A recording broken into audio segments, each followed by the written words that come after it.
Hi friends, welcome back to our new YouTube channel ಹೈನುಗಾರಿಕೆ ಮತ್ತು ಮಾರುಕಟ್ಟೆ. ಈ ಒಂದು ವಿಡಿಯೋದಲ್ಲಿ ನಾನು ಇವತ್ತು ನಮ್ಮ ಸೋಯಾಬೀನ್ ಬೆಳೆಗೆ 4ನೇ ಸ್ಪ್ರೇನ ಹೊಡಿತಾ ಇದ್ದೀವಿ. ಅದು ಟ್ರ್ಯಾಕ್ಟ್ರಲ್ಲಿ ನೋಡ್ತಾ ಇರ್ಬೋದು. ಇವಾಗ ಇದಕ್ಕೆ ಇಲ್ಲಿ ಕೆರೆಯಿಂದ ಔಷಧಿನ ಪೂರ್ತಿ ಅದಕ್ಕೆ ಫಿಲ್ ಮಾಡಿಕೊಂಡು ಇವಾಗ ಹೋಗ್ತಾ ಇದ್ದೀವಿ.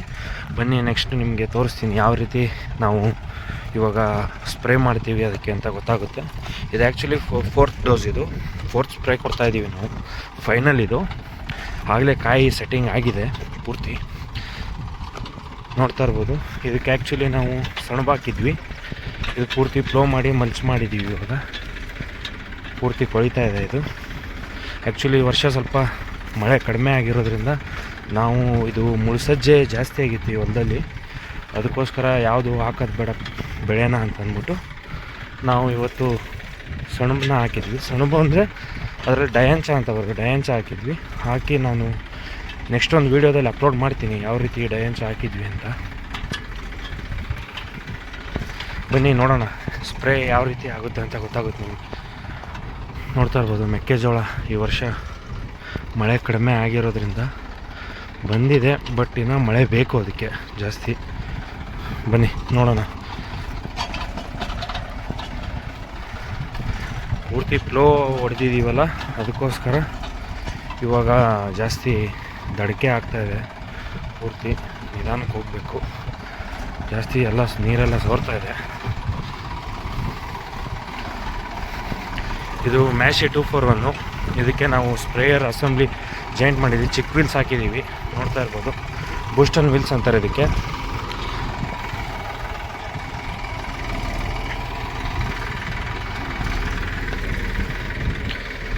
ನೋಡ್ತಾ ಇರ್ಬೋದು ಮತ್ತೆ ಫ್ಲೋ ಹೊಡೆದ್ರು ಮುಳ್ಸಜ್ಜೆ ಯಾವ ರೀತಿ ಇದೆ ಅಂತ. ಮುಳ್ಸಜ್ಜೆಗೆ ಏನು ಮಾಡಬೇಕು ಅಂತಲೇ ಗೊತ್ತಾಗ್ತಾ ಇಲ್ಲ.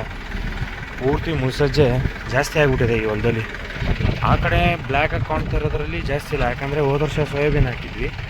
ಇದರಲ್ಲಿ ಮೆಕ್ಕೆಜೋಳ ಹಾಕಿರೋದ್ರಿಂದ ಜಾಸ್ತಿ ಬೀಜ ಆಗಿಬಿಟ್ಟಿದೆ. ಇದೆಲ್ಲ ಪೂರ್ತಿ ಮುಳ್ಸಜ್ಜೆ ಬೀಜ ಆಗಿದೆ. ಏನು ಮಾಡಬೇಕು ಅಂತಲೇ ಗೊತ್ತಾಗ್ತಾ ಇಲ್ಲ ಇದರಲ್ಲಿ. ಬನ್ನಿ ಇವಾಗ ನಮ್ಮದು ನೆಕ್ಸ್ಟ್ ಸೋಯಾಬೀನ್ ಪ್ಲಾಟ್ ತೋರಿಸ್ತೀನಿ. ನೋಡ್ತಾ ಇರ್ಬೋದು ಸೋಯಾಬೀನ್ ಪ್ಲಾಟ್ನ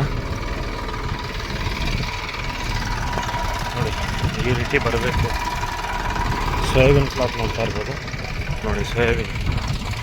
ಇದು DSP 21 ವೆರೈಟಿ. ಇದು ಆ್ಯಕ್ಚುಲಿ ಕರ್ನಾಟಕ ವೆರೈಟಿ, ಇದು ಮಹಾರಾಷ್ಟ್ರದ್ದಲ್ಲ. ಮಹಾರಾಷ್ಟ್ರ ವೆರೈಟಿ ಬಂದ್ಬಿಟ್ಟು KDS 726. ಆಮೇಲೆ ಇನ್ನೂ 3-4 ವೆರೈಟಿ ಬರುತ್ತೆ, ನಾನು ನೆಕ್ಸ್ಟ್ ಅಪ್ಕಮಿಂಗ್ ವೀಡಿಯೋಸಲ್ಲಿ ಹೇಳ್ತೀನಿ. ಇದು ಯಾಕೆ ಈ ಥರ ಮೇಲ್ಗಡೆ ಬ್ರ್ಯಾಂಚಸ್ ಎಲ್ಲ ಕಟ್ಟಾಗಿದ್ದಾವೆ, ಇಲ್ಲಿ ಚಿಗರೆ ಕಾಟ ತುಂಬ ಇದೆ, ಚಿಗರಿದು ತುಂಬ ಇದೆ, ಹೀಗಾಗಿ ಚಿಗರಿ ತಿಂದಿರೋದು. ನೋಡ್ತಾ ಇರ್ಬೋದು ಫೈನಲ್ ಇದು. ನಾನು ಆ್ಯಕ್ಚುಲಿ ವೀಡಿಯೋಸ್ ಅಪ್ಲೋಡ್ ಮಾಡಲಿಲ್ಲ. ಫೈನಲ್ ಇದು, ಫೈನಲ್ ಸ್ಪ್ರೇ. ಒಳ್ಳೆ ಕಾಯಿ ಇಟ್ಟಿದೆ, ಒಳ್ಳೆ ಹದಬರ್ತಿ ಮಳೆ ಆಗಿದೆ ಇವಾಗ, ತುಂಬ ಚೆನ್ನಾಗಿದೆ. ನೋಡ್ತಾ ಇರ್ಬೋದು. ಆ್ಯಕ್ಚುಲಿ ಇದು 10 acres ಪ್ಲಾಟ್ ಇದೆ, ನೋಡ್ತಾ ಇರ್ಬೋದು. ಇವಾಗ ನಾನು ಇದಕ್ಕೆ ಏನೇನು ಟ್ರೀಟ್ಮೆಂಟ್ ಮಾಡಿದ್ದೀನಿ ಏನು ಅಂತ ನೆಕ್ಸ್ಟು ಅಪ್ಕಮಿಂಗ್ ವೀಡಿಯೋದಲ್ಲಿ ನಾನು ನಿಮಗೆ ವಿವರವಾಗಿ ಹೇಳ್ತೀನಿ. ಮುಳ್ಸಜ್ಜೆಗೆ ಫ್ಯೂಸಿಫ್ಲೆಕ್ಸ್ ಅಂತ ಸ್ಪ್ರೇ ಮಾಡಿದ್ವಿ, ಹಿಂಗಾಗಿ ಮುಳ್ಸಜ್ಜೆ ಇಲ್ಲ. ಇದು ನೆಕ್ಸ್ಟ್ ಮಳೆ ಆಗಿರೋದ್ರಿಂದ ಈ ಹೊಲದಲ್ಲಿ ಮಿಕ್ಕಿರೋ ಬೀಜ ಉಟ್ಕೊಂಡಿರೋದು ಇದು ನೆಕ್ಸ್ಟು. ಅದಕ್ಕೆ ವೀಡಿಯೋದಲ್ಲಿ ನೀವು ಕೇಳ್ಬೋದು ಕಮೆಂಟ್ ಸೆಕ್ಷನಲ್ಲಿ ಯಾಕೆ ಮುಳ್ಸಜ್ಜೆ ಇದೆ ಅಂತ ಅಂದ್ಬಿಟ್ಟು. ಸ್ಪ್ರೇ ಮಾಡಿರೋದ್ರಿಂದನೇ ಈ ಥರ ಇರೋದು ಇದು. ಫಸ್ಟು ಸ್ಪ್ರೇ ಮಾಡಿ ಮುಳ್ಸಜ್ಜೆ ಎಲ್ಲ ಸತ್ತೋಗಿದೆ. ನೆಕ್ಸ್ಟು ಮಳೆ ಆಯ್ತಲ್ಲ, ಮಳೆ ಆಗಿದ್ದಕ್ಕೋಸ್ಕರ ಮತ್ತೆ ರಿಟರ್ನ್ ಇರ್ತಕ್ಕಂಥ ಬೀಜ ಮತ್ತೆ ಹುಟ್ಟಿದೆ. ಹೋದ ಸ್ಪ್ರೇ ತುಂಬ ಚೆನ್ನಾಗಿ ಮಾಡಿದ್ದೀವಿ, ಸ್ವಲ್ಪ ಕಾಸ್ಟ್ ಜಾಸ್ತಿನೇ ಆಯಿತು. ಒಳ್ಳೆ ಸ್ಪ್ರೇನೇ ಹಾಕಿದ್ದೀವಿ ಇದಕ್ಕೆ. ನೋಡ್ತಾ ಇರ್ಬೋದು ಫ್ಲೋ ಹೊಡೆದಿರೋದ್ರಿಂದ ಗಾಡಿ ಯಾವ ರೀತಿ ಆಗಿದೆ ಅಂತ.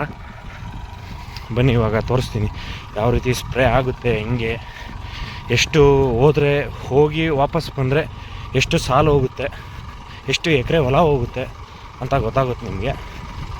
ಬನ್ನಿ ನೋಡೋಣ. ನೋಡಿ ಸಾಲಿಗೆ ಅಡ್ಜಸ್ಟ್ ಮಾಡಬೇಕು ಇವಾಗ. ಬನ್ನಿ ನೋಡ್ತಾ ಹೋಗ್ತೀರಾ ವಿಡಿಯೋದಲ್ಲಿ.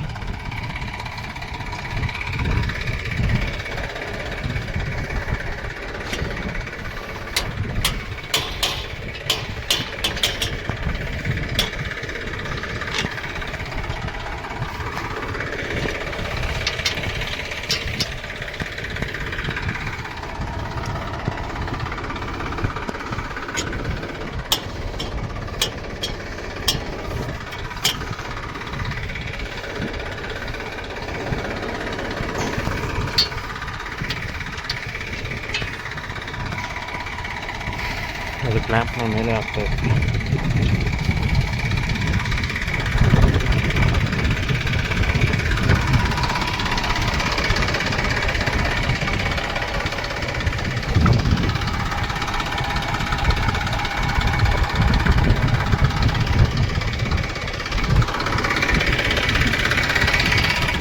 ನೋಡ್ತಾ ಇರ್ಬೋದು, ಕಾಯಿ ತುಂಬ ಚೆನ್ನಾಗಿ ಸೆಟ್ಟಾಗಿದೆ ನೋಡಿ, ಪೂರ್ತಿ ಕಾಯಿ ಕಾಯಿದೆ.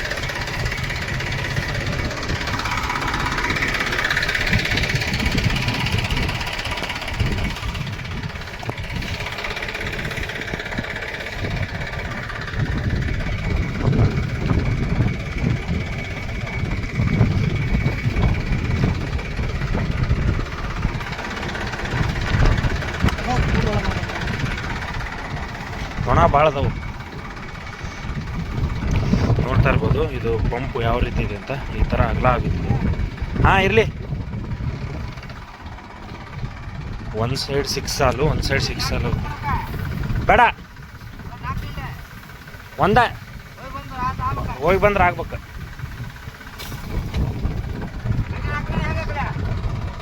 ಮೂರು ಹೀಗ್ಯಾರಾಕ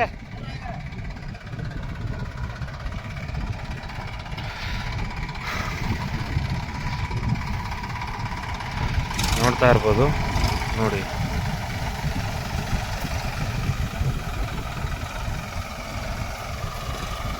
ನೋಡ್ತಾ ಇರ್ಬೋದು ಯಾವ ರೀತಿ ಸ್ಪ್ರೇ ಆಗ್ತಾ ಇದೆ ಅಂತ.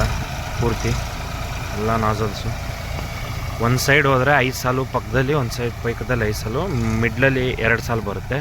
ಟೋಟಲಿ 12 ಸಾಲು, 12 ಸಾಲು ಹೋಗುತ್ತೆ ನಿಮಗೆ. ಇದು 18 ಇಂಚಿಗೆ ಇಟ್ಟಿರೋದು ನಾವು ಸೋಯಾಬೀನ್ನ. ನೋಡ್ತಾ ಇರ್ಬೋದು ಯಾವ ರೀತಿ ಹೋಗ್ತಾ ಇದೆ ಅಂತ. ಟೋಟಲಿ 12 ಸಾಲು ಹೋಗ್ತಾ ಇದೆ. ನೋಡ್ತಾ ಇರ್ಬೋದು ಯಾವ ರೀತಿ ಸ್ಪ್ರೇ ಆಗ್ತಾ ಇದೆ ಅಂತ ನಿಮಗೆ ಈ ವಿಡಿಯೋದಲ್ಲಿ.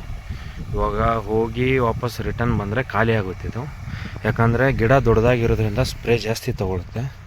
ನಾವು ಏನು ಪ್ರಮಾಣ ಹಾಕಿ ಹೊಡಿತೀವಿ, ಯಾವ ರೀತಿ ಹೊಡಿತೀವಿ ಅನ್ನೋದಷ್ಟೇ ಮ್ಯಾಟ್ರ್ ನಿಮಗೆ. ಆ್ಯಕ್ಚುಲಿ ನಾವು ಎಷ್ಟು ಡೋಸು ಯಾವ ರೀತಿ ಕ್ಯಾಲ್ಕುಲೇಟ್ ಮಾಡಬೇಕು ವಾಟ್ರಿಗೆ. 1 ಲೀಟ್ರಿಗೆ ಎಷ್ಟು ml ಹಾಕಿದ್ರೆ ಎಷ್ಟು ಡೋಸ್ ಕೊಟ್ಟರೆ ನಾವು ಯಾವ ರೀತಿ ಅದು ಸ್ಪ್ರೇ ಹೋಗುತ್ತೆ, ಅದು ರಿಸಲ್ಟ್ ಬರುತ್ತೆ ನಿಮಗೆ. ಆ್ಯಕ್ಚುಲಿ ನಾವು ಸ್ಪ್ರೇಯರ್ಗೆ ಹಾಕ್ಕೊಂಡು ಹೊಡಿಯೋದು, ಅದು ಫಸ್ಟು ಹೊಡಿತಿದ್ವಲ್ಲ ನ್ಯಾಪ್ನ್ಯಾಕ್ ಸ್ಪ್ರೇಯರ್ಗೆ, ಅದಕ್ಕೆ ಅದೇ ಬೇರೆ ಆಗುತ್ತೆ, ಇದೇ ಬೇರೆ ಆಗುತ್ತೆ. ಇದು ಟ್ರ್ಯಾಕ್ಟರ್ ಮೌಂಟೆಡು, ಸ್ವಲ್ಪ ಜಾಸ್ತಿ ಹೋಗುತ್ತೆ ಇದಕ್ಕೆ. ನೆಕ್ಸ್ಟು ನಿಮಗೆ ನಾನು ಯಾವ್ಯಾವುದು ಯೂಸ್ ಮಾಡ್ತಾಯಿದ್ದೀನಿ ಪ್ರಾಡಕ್ಟ್ಸ್ನ ಅಂತ ತೋರಿಸ್ತೀನಿ ನಿಮಗೆ. ನೆಕ್ಸ್ಟ್ ಒಂದು ಈ ವಿಡಿಯೋದಲ್ಲಿ ಇದಕ್ಕೆ ಏನೇನು ಸ್ಪ್ರೇ ಮಾಡಿದ್ದೀನಿ, ಏನೇನಿಲ್ಲ, ಫಸ್ಟು ಲಾಸ್ಟು 4 ಸ್ಪ್ರೇ ಮಾಡಿರೋದು. 4 ಸ್ಪ್ರೇನಲ್ಲಿ ನಿಮಗೆ 1 ಸ್ಪ್ರೇ ಬಂದ್ಬಿಟ್ಟು ಕಳೆನಾಶಕ ಹೊಡೆದಿದ್ದೀನಿ, ಮುಳ್ಸಜ್ಜೆಗೆ, ಆಮೇಲೆ ಇತರೆ ಕಸಕ್ಕೆಲ್ಲ. ಇನ್ನು ಮಿಕ್ಕಿದ್ದು 3 ಸ್ಪ್ರೇನು ಟಾಣಿಕ್ಕೆ ಹೊಡೆದಿರೋದು. ಅದಕ್ಕೆ ಇಷ್ಟೊಂದು ಹೆಲ್ದಿಯಾಗಿದೆ ಕ್ರಾಪು, ತುಂಬ ಚೆನ್ನಾಗಿದೆ. ಆ್ಯಕ್ಚುಲಿ ಮಳೆ ಹೋಗಿತ್ತು, ನಾನು ಎಲ್ಲಿ ಕೈ ಕೊಡುತ್ತೆ ಅಂತ ಮಾಡಿದ್ದೆ. ಬಟ್ ಮೊನ್ನೆ ಇವಾಗ 1 ವೀಕಿಂದ ಮಳೆ ತುಂಬ ಚೆನ್ನಾಗಿದೆ. ಒಳ್ಳೆ ಫ್ಲವರಿಂಗ್ ಸ್ಟೇಜ್ಗೆ ಮಳೆ ಆಗ್ತಾ ಬಂತು. ಹೀಗಾಗಿ ಒಳ್ಳೆ ಕಾಯಿ ಸೆಟ್ಟಿಂಗ್ ಆಗಿದೆ. ನೋಡ್ತಾ ಇರ್ಬೋದು ಹೇಗಿದೆ ಅಂತ. ತುಂಬ ಚೆನ್ನಾಗಿ ರಿಸಲ್ಟ್ ಬಂದಿದೆ. ನೋಡ್ತಾ ಇರ್ಬೋದು ಕಾಯಿ ಇವಾಗ ಏನಕ್ಕೆ ಹೊಡಿತಾ ಇದ್ದೀವಿ ಅಂದರೆ ಫೈನಲ್ ಸ್ಪ್ರೇ. ನೆಕ್ಸ್ಟು ಅದು ಕಾಯಿ ಇಡ್ತಾ ಇದೆಯಲ್ಲ, ಕಾಳನ್ನ ತೂತು ಮಾಡಿ ತಿನ್ನಬಾರ್ದು ಅಂತ ಅದೊಂದು. ನೆಕ್ಸ್ಟು ಇನ್ನೊಂದು ಏನು ಅಂತಂದರೆ ಕಾಯಿ ಸ್ವಲ್ಪ ಜಾಸ್ತಿ ಕ್ವಾಲಿಟಿ ಬರಬೇಕು ಮತ್ತು ಕ್ವಾಂಟಿಟಿ ಜಾಸ್ತಿ ಬರಬೇಕು, ಈಲ್ಡ್ ಹೈ ಬರಬೇಕು ಅಂದರೆ ಇದು ಫೈನಲ್ ಸ್ಪ್ರೇ ಮಾಡಲೇಬೇಕಾಗುತ್ತೆ ನೀವು. ನೆಕ್ಸ್ಟು ವೀಡಿಯೋದಲ್ಲಿ ನಾನು ತೋರಿಸ್ತಾ ಹೋಗ್ತೀನಿ ನಿಮಗೆ ಯಾವ ರೀತಿ ಬರುತ್ತೆ ಅಂತ. ಪ್ಲೀಸ್ ಇದೇ ರೀತಿ ವೀಡಿಯೋಗಳಿಗಾಗಿ ನನ್ನ ಈ ಒಂದು ಯೂಟ್ಯೂಬ್ ಚಾನಲ್ನ ಸಬ್ಸ್ಕ್ರೈಬ್ ಮಾಡಿ, ಏನಾರಿದ್ರೆ ಕಮೆಂಟ್ ಮಾಡಿ, ಹಾಗೆ ಕೂಡ ಶೇರ್ ಮಾಡಿ. Thank you.